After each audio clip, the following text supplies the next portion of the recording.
Kerajaan Goa pernah terbelah menjadi dua setelah masa pemerintahan Tunatangkalopi pada perjalanan abad ke-15. Dua orang putranya yakni Batara Goa dan Karaengloe Risero berebut tahta sehingga terjadilah perang saudara. Dikutip dari tulisan William P. Cummings bertajuk Islam, Empire, and Makassar's Histography in the Reign of Sultan Alauddin 1593-1639. Batara Goa mengalahkan sang adik, Karaengloe, kemudian turun ke muara sungai Tallo dan mendirikan kerajaan baru bernama Tallo.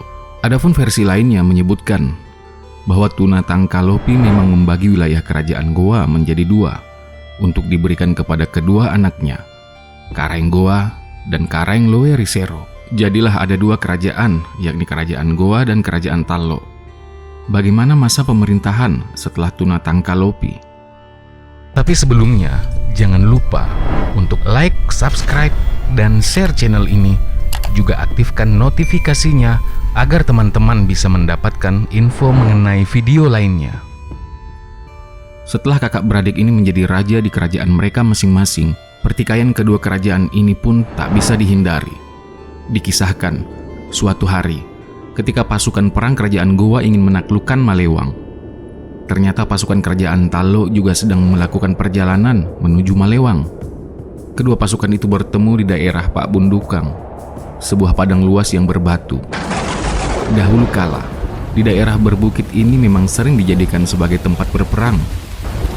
Batara Goa yang mendampingi panglima perang kerajaan Goa memimpin langsung pasukan Goa bertemu dengan saudaranya sendiri, Karaengloe, yang juga memimpin pasukan kerajaan Tallo, hingga akhirnya terjadilah perang di Malewang. Setelah 2 hari berperang, tidak ada yang berhasil menjadi pemenang, yang ada hanya korban yang terus bertambah. Pada hari ketiga, kedua raja itu memutuskan bahwa perang ini harus diakhiri sebelum korban semakin bertambah. Sejak perang itu, kerajaan Goa dan Tallo berusaha saling menaklukkan. Karena kekuatan keduanya selalu berimbang, yang menjadi korban adalah kerajaan yang sedang mereka perebutkan dan kerajaan yang hendak mereka rebut satu sama lain. Keadaan ini menimbulkan penderitaan bagi kerajaan-kerajaan yang ada di sekitar Goa dan Tallo. Pertikaian kedua kerajaan ini terus berlangsung hingga pada masa pemerintahan Raja Goa ke-9, yaitu Karaeng Tumapa Risi Kalonna 1510 hingga 1546. Kronik Goa dan Tallo memang menyebutkan perang antara keduanya selama pemerintahan Karaeng Tumapa Risi Kalonna. David Balbeck menyebutkan bahwa kemungkinan ini terjadi pada sekitar tahun 1535. Meski tidak ada yang yakin betul akan penanggalan ini, perang pecah ketika pengaruh Goa bertumbuh dan menandai titik balik kebangkitannya mendominasi kekuatan-kekuatan utama saat itu, yaitu Maros, Tallo, dan Polombangkeng. Sejak saat itu, seluruh wilayah ini menjadi bagian penting dari kerajaan Goa. Menurut penulis kronik Goa, dalam buku Wolhoff dan Abdur Rahim, penyebab perang antara Goa dan Tallo tidak diketahui. Lebih spesifik lagi, penyebabnya tidak tercatat. Sebagaimana dinyatakan sang penulis, tidak ada cerita tentang perang itu yang tercatat dalam lontara, hanya dilaporkan bahwa mereka berperang. Sebaliknya, cerita tentang perang ini sendiri dituliskan secara panjang lebar. Pertempuran berlangsung di 3 medan, dengan Goa dan sekutunya bertarung dan mengalahkan persekutuan Tallo, Maros, dan Polombangkeng di masing-masing medan pertempuran. Kronik Goa juga menyebutkan kesepakatan damai yang dicapai antara Goa dan Tallo, sebuah peristiwa yang di mata orang Makassar menandai awal dari persekutuan panjang. Dalam buku Polinggomang 2016, Karaeng Tumapa Risi Kalonna memindahkan pusat kerajaan yang semula berada di Tamalate, kemudian dipindahkan ke Sumbaopu. Pemindahan pusat kerajaan ini turut mengubah orientasi pemerintahan kerajaan Goa dari agraris menjadi maritim.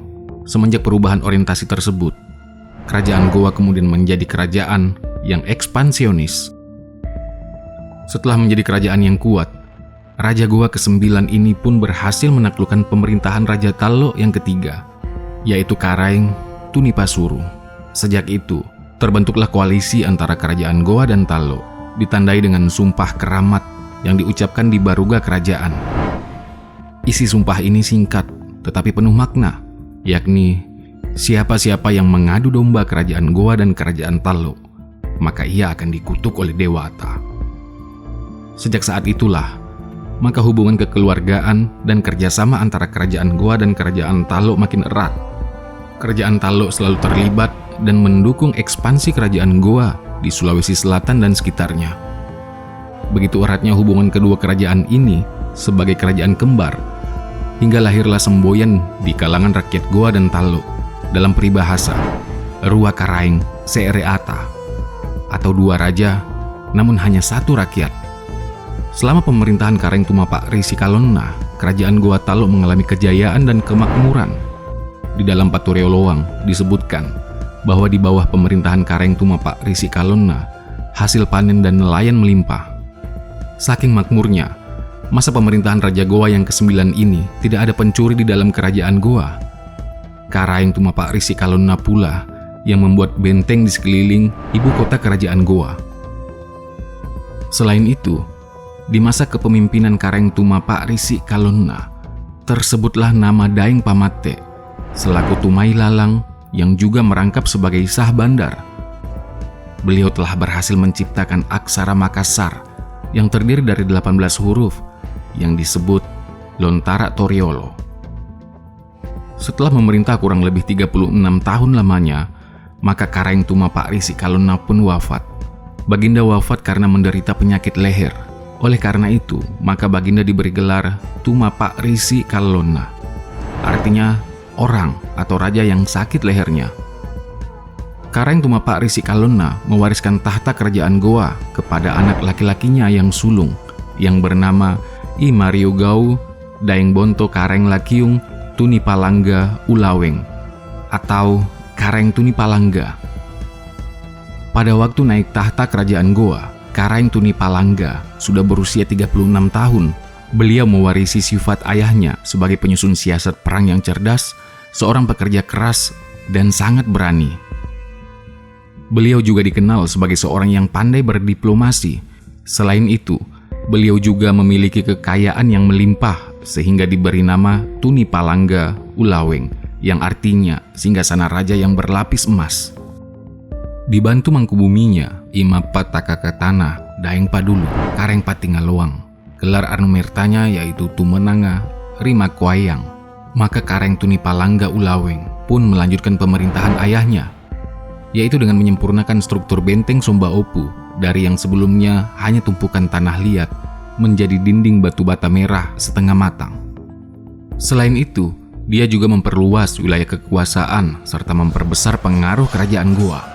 Beliau banyak menaklukkan negeri-negeri di Sulawesi Selatan, yakni Bajeng, Lengkese, Lamuru, Cenrana, Solomeko, Bulo-Bulo, Lamati, Bulukumba, Kajang, Panyingkokang, Gantarang, Bira, Selayar, Wajo, Sawito, Sopeng, Alita, dan beberapa negeri di Mandar, Kaili, dan Toli-Toli di Sulawesi Tengah. Beliau juga berhasil menaklukkan Luwu, hingga akhirnya membuat perjanjian persahabatan dengan Raja Luwu. Karaeng Tuni Palangga juga melakukan serangan terhadap wilayah kerajaan Bone yang saat itu dijabat oleh Raja Bone, Latenri Rawe Bongkange, Matinroe Rigucina. Kira-kira hampir selama kurang lebih 7 tahun masa pemerintahannya, yaitu pada pertengahan abad 16, dan hanya kerajaan Bone lah yang belum dikalahkan oleh Karaeng Tuni Palangga. Selain memperluas daerah kekuasaan dan memperbesar pengaruh kerajaan Goa, Karaeng Tuni Palangga Ulaweng membentuk beberapa jabatan dalam kerajaan.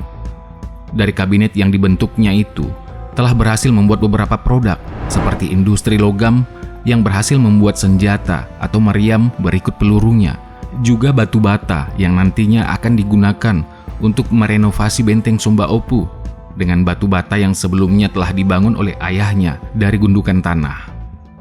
Semasa pemerintahan Karaeng Tuni Palangga Ulaweng, seorang Melayu bernama Nahkoda Bonang telah mendapat izin dari raja untuk berdiam di Goa. Beliau kemudian memberikan hak-hak istimewa kepadanya dan kepada pedagang-pedagang dari Pahang, Patani, Johor, Champa, dan Minangkabau. Hingga suatu ketika, saat memimpin pasukan Goa melawan kerajaan Bone, beliau menderita sakit yang begitu parah. Beliau terpaksa dibawa pulang ke Goa, dan hanya berselang 48 hari lamanya di Goa, beliau wafat akibat penyakit yang dideritanya. Karaeng Tunipalangga wafat dalam usia 54 tahun. 18 tahun lamanya beliau memerintah kerajaan Goa Tallo. Sebelum wafat, Karaeng Tunipalangga mengamanahkan kepada saudaranya untuk mewarisi tahta kerajaan Goa sebagai Raja Goa yang ke-11. Beliau adalah I Tajibarani Daeng Marompa Karaeng Data Tawa, atau yang lebih dikenal dengan Karaeng Tunibatta. Sampai di sini catatan kaki kita kali ini. Jangan lupa di-subscribe ya teman-teman, agar semakin banyak video-video yang akan kita produksi. Dalam kolom komentar kalian bisa memberikan masukan tentang video ini, atau memberikan masukan tentang tema video kita selanjutnya. Nah, silakan di-share sebanyak-banyaknya, karena berbagi itu indah.